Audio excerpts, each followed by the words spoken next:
Rayalaseema thermal plant ఫ్లైయాష్పై అధికార కూటమి నేతలు తగులాడుకోవడంపై జమ్మలమడుగులో YCP MLC Ramasubbareddy hot comments చేశారు. ఇద్దరు వ్యక్తుల ఆదాయం కోసం నియోజకవర్గంలో శాంతి భద్రతలు లేకుండా చేస్తున్నారని మండిపడ్డారు. పోలీసు, రెవెన్యూ అధికారులు అధికార పార్టీ నేతలకు వత్తాసు పలుకుతున్నారని, ఫ్లైయాష్ తరలింపులో ఇద్దరు వ్యక్తులు తమ ఆదాయం కోసం శాంతి భద్రతలు లేకుండా చేస్తున్నారని విమర్శించారు. ప్రజలు కూడా ఈ కూటమి ప్రభుత్వంపై రెడ్ బుక్ రాస్తున్నారని చెప్పారు. త్వరలో కూటమి ప్రభుత్వానికి ప్రజలు జవాబు చెబుతారని హెచ్చరించారు. ఇదంతా లా అండ్ ఆర్డర్ అంటే వ్యవస్థ ఏ విధంగా తయారైపోయింది.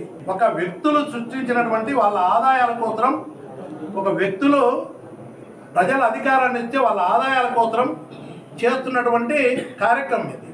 దానికి పెద్ద బందా వస్తుంది. అదే నేను చెప్పింది. అరే ఆయన ఏదో వెహికల్ వస్తారంటే ఎక్కడ పోలీసు ఏఎస్ఐకి ఫోన్ చేసినా మీరు ఏడున్నారంటే ధర్మంలో కొంతమంది ఉన్నారు. ఆ తాడిపత్రి బార్డర్లో మేము ఉన్నామంటారు.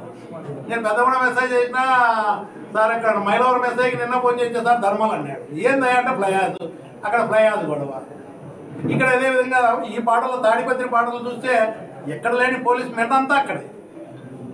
తలమంచిపట్నం పాటలు చూస్తే భారీగా పోలీస్ బందోబస్తు. ఆర్టీపీలో వచ్చే డిఎస్పీ అక్కడే కూర్చున్నాడు. ఇదేం తీర్చలేని సమస్యనా? ఇదంతా లా అండ్ ఆర్డర్ అంటే